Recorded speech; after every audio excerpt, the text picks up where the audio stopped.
నమస్తే, నేను మధు. ఆంధ్రప్రదేశ్ మహిళలకు కూటమి ప్రభుత్వం మరొక బంపర్ ఆఫర్ ప్రకటించింది. అయితే ఆంధ్రప్రదేశ్ మహిళలకు 3BHK ఫ్లాట్ ఇవ్వబోతున్నట్టు మరి బాబు గారు అయితే అంటున్నారు. మరి ఇందులో నిజమెంతుంది? ఒకవేళ 3BHK కావాలి అంటే అర్హత ఏం కలిగి ఉండాలి? ఈ రోజు మనం తెలుసుకుందాం. ప్రస్తుతం మనతో పాటు ఉన్నారు సీనియర్ జర్నలిస్ట్ సిఎస్ రావు గారు. వారిని అడిగి మరిన్ని విషయాలను తెలుసుకుందాం. నమస్కారం సార్. నమస్తే సార్, ఏ ఫెస్టివల్ వచ్చినా, ఏ ప్రోగ్రామ్ వచ్చినా మహిళలకు మాత్రం బంపర్ ఆఫర్స్ ప్రకటిస్తున్నారు బాబు గారు. ఇప్పుడు కూడా 3BHK ఇస్తాము అన్నట్టు కూడా కొన్ని వార్తలు వైరల్ అవుతున్నాయి. నిజంగానే 3BHK ఇస్తారా సార్? ఆయన ఉన్నటువంటి ఆలోచన మహిళా దినోత్సవం సందర్భంగా చెప్పారు. అవును, తన మదిలో ఉన్నటువంటి ఆలోచనని చెప్పారు. అంటే ఖచ్చితంగా ఇస్తారు. ఇచ్చేటువంటి ఆలోచన ఉంటేనే అది బయట పెడతారు, లేదంటే బయట పెట్టరు. అయితే కండిషన్స్ ఉన్నాయి, చాలా కండిషన్స్ ఉన్నాయి. 3BHK మీకు ఫ్లాట్ కావాలని అంటే, లేదా 3BHK హౌస్ కావాలంటే కండిషన్స్ ఉన్నాయి. ఏం కండిషన్స్? కనీసం 4 కంటే ఎక్కువ పిల్లలు ఉండాలి. పిల్లల్ని కనాలి, ఉండడం కాదు, పిల్లల్ని కనాలి.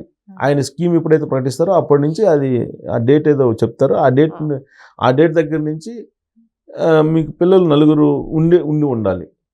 సో 4 పిల్లలు ఉంటే కనుక ఖచ్చితంగా మీకు 3 బెడ్రూమ్ హౌస్ ఇస్తానని చెప్పి చెబుతున్నారు. అలాగే 60 కేజీలు బియ్యం ఇస్తామంటున్నారు. 60 కేజీస్ 60 కేజీలు బియ్యం ఇస్తామంటున్నారు. అలాగే ఇద్దరు తర్వాత పుట్టేటువంటి ప్రతి ఒక్కరికి కూడా 25,000 ఒక్కొక్కరికి. అంటే 3వ బిడ్డకి 25,000, 4వ బిడ్డకి 25, 5వ బిడ్డకి 25,000. ఎంతమందిని కలిస్తే అంతమందికి 25,000 ఇస్తామని చెప్పి అంటున్నారు. అలాగే 1,000 రూపాయలు మెయింటెనెన్స్ కింద ప్రతి బిడ్డకి మూడో కాన్పు తర్వాత నుంచి పుట్టే ప్రతి బిడ్డకి 1,500 అనుకుంటా, 1000 కాదు, 1,500 రూపాయలు మెయింటెనెన్స్ కింద ఇస్తామంటున్నారు. ప్రస్తుతానికి ఈయనకు ఆలోచనలో ఉన్నారు. ఈయన రాబోయే రోజుల్లో ఇంకోటి కూడా అన్నారు. ఆయన రాబోయే రోజుల్లో స్థానిక సంస్థల ఎన్నికల్లో పోటీ చేయాలంటే 2 కన్నా ఎక్కువ పిల్లలు కలిగి ఉన్నటువంటి వాళ్ళే అర్హులు అనేది కూడా పెట్టాలనుకుంటున్నాను అనేది కూడా అన్నారు. మొన్నటి వరకు ఏంటి, 2 కంటే ఎక్కువ ఉంటే అనర్హులు. అవును. ఇప్పుడు ఏంటి, దాన్ని తీసేసి 2 కంటే ఎక్కువ ఉన్న వాళ్ళే అర్హులు అనేటువంటి ఒక నిబంధన కూడా తీసుకురావాలని ఆలోచన చేస్తున్నారు. ఇంతకీ ఎందుకు చేస్తున్నారు ఇది అని అంటే, చంద్రబాబు నాయుడు గారికి భవిష్యత్తులో ఏం జరగబోతుందని తెలుసు. ప్రస్తుతం TRF రేట్ అంటే ఈ పిల్లలు పుట్టేటువంటిది రేషియో, ఆ రేషియో 3 నుంచి 1.5 పడిపోయింది. అంటే సగానికి సగం పడిపోయింది పునరుత్పత్తి రేషియో. ఈ పునరుత్పత్తి రేషియో సగానికి సగం పడిపోయింటే రాబోయే రోజుల్లో ఏమవుతుంది? కొత్త జనరేషన్ అయితే ఉండదు, పాత జనరేషన్ ఉంటుంది. ఈ పాత జనరేషన్ అంటే ఎవరు? ముసలోళ్ళు ఉంటారు. ఆ ముసలోళ్ళు వాళ్ళేమి ఉత్పత్తికి ఉపయోగపడరు కదా. అంటే ఉత్పత్తి మీన్స్ శ్రమశక్తికి. శ్రమశక్తి అయితే ఉపయోగపడదు. శ్రమశక్తి అనేది అన్కాలిక్యులేటెడ్, మనం అసలు ఊహించలేం, మనం కొలవలేం శ్రమశక్తిని. ఇప్పుడు యూత్ ఉన్నాను అనుకోండి, యూత్ బిలో 50 years వాళ్ళంతా మీకు శ్రమశక్తి ఎక్కువ ఉంటుంది, పని చేస్తారు. ఆ పని చేసినప్పుడు అక్కడి నుంచి మనకి సంపద సృష్టించబడుతుంది. వృద్ధుల వల్ల సంపద అయితే సృష్టించబడుతుంది కదా. ఇప్పుడు వాళ్ళు ఏదో సలహాలు సూచనలు ఇవ్వగలరు కానీ శ్రామిక శక్తి, శారీరక శ్రమ అయితే చేయలేరు కదా. సో వాళ్ళు శారీరక శ్రమ చేయలేరు కాబట్టి వృద్ధ ఆంధ్రప్రదేశ్ కాబోతుంది. 2047 నాటికి వృద్ధ ఆంధ్రప్రదేశ్ అవుతుంది. కాబట్టి మీరు పిల్లల్ని కనండి అని చెప్తున్నారు. పిల్లల్ని కనకపోతే కనుక కంటిన్యూషన్ ఉండకపోతే కనుక నెక్స్ట్ తరం అనేది ఉంటుంది కదా.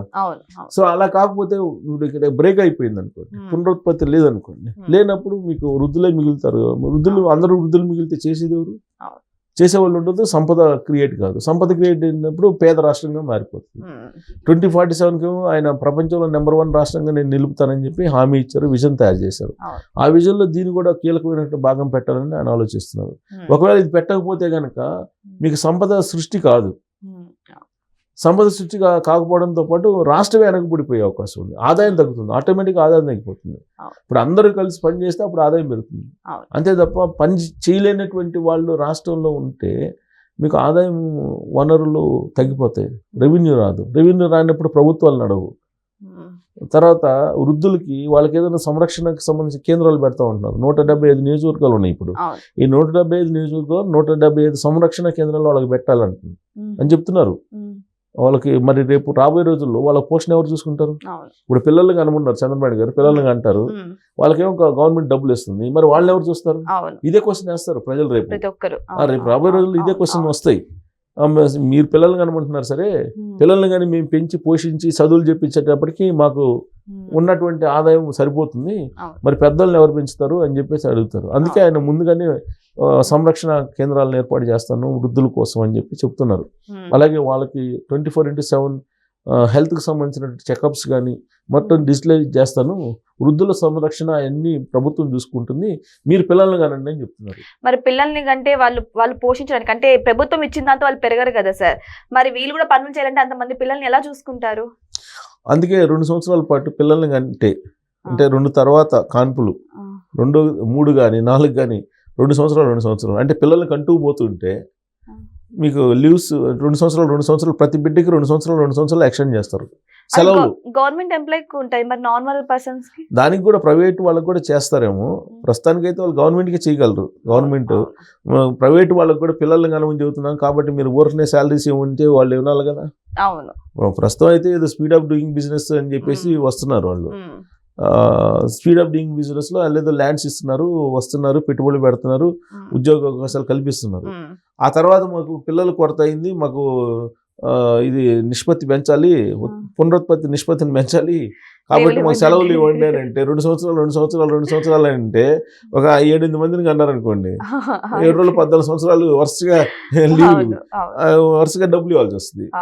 సో అంటే అంత ఓపిక కూడా ఎవరికి ఉందిలే. నిజంగా ఇచ్చినా కానీ చంద్రబాబు నాయుడు గారు 7 మంది 8 మందిని అనేటువంటి ఓపిక లేదు, చాలా తక్కువ ఉంటుంది ఉంటే కూడా. విచిత్రమైన పరిణామం ఏంటంటే అబో మధ్య తరగతి ఎవరైతే ఉన్నారో వాళ్ళకి ఒకరితో సరిపెడుతున్నారు, మధ్య తరగతి ఇద్దరితో సరిపెడుతున్నారు. ఇవాళ కూడా దిగువ మధ్య తరగతి 3-4 అంటున్నారు ఎక్కువ మంది. ఇప్పుడు గిరిజనులు కానీ అంటే వాళ్ళకి యాక్చువల్గా వాళ్ళలో ఉండేటువంటి కొన్ని ఏదో ఉంటాయి, వాళ్ళకి తీర్పులు ఉంటాయి, పెద్దల తీర్పులు. అసలు కొంతమంది అయితే ఫ్యామిలీ ప్లానింగ్ అంటే ఆపరేషన్ చేయించుకొని పిల్లల్ని కనకుండా ఉండడం అనేది పాపంగా కూడా భావించేటువంటి వాళ్ళు ఉన్నారు కొన్ని తెగల్లో. సో కాబట్టి వాళ్ళకే బిలో మిడిల్ క్లాస్ వాళ్ళేమి వాళ్ళ రేటింగ్ చూస్తే బాగానే ఉంది. అంటే 2.1 యావరేజ్ పునరుత్పత్తి రేటు 2.1 అనేది యావరేజ్ సగటు, అది అలా ఉండాలి, దాని రేట్ అలా ఉన్న 2.1 కంటే తగ్గిపోయింది. ఇప్పుడు అమెరికాలో తగ్గిపోయింది, జపాన్లో తగ్గిపోయింది, దక్షిణ కొరియాలో తగ్గిపోయింది, అన్ని చోట్ల తగ్గిపోతుంది ఇప్పుడు ప్రపంచం. ఇప్పుడు చైనా కూడా తగ్గిపోయింది. చైనాలో కూడా ఇప్పుడు చైనా ప్రభుత్వం పిల్లల్ని కానండి అని చెప్పేసి వాళ్ళు మెటర్నిటీ లీవ్స్ని పెంచారు. తర్వాత వాళ్ళు 40,000-50 యువాన్స్ ఇస్తున్నారు వాళ్ళ కరెన్సీలో. వాళ్ళు కూడా ఇప్పుడు జాబ్ చేసుకునేటువంటి వాళ్ళకి అక్కడే విశ్రాంతిగా రూమ్స్ ఏర్పాటు చేస్తున్నారంట, అంటే బెడ్రూమ్స్ అనుకోండి వాటిలో చెప్పాలంటే. చైనా పరిస్థితి అలా ఉంది. ఒకప్పుడు ఒకళ్ళు చాలు, మీరు ఒకరికైనా ఎక్కువ కంటే మీకు జాబ్ ఉండదు, లేకపోతే మీకు స్కీమ్స్ ఉండవు, ఇలా చెప్పేవాళ్ళు వాళ్ళు.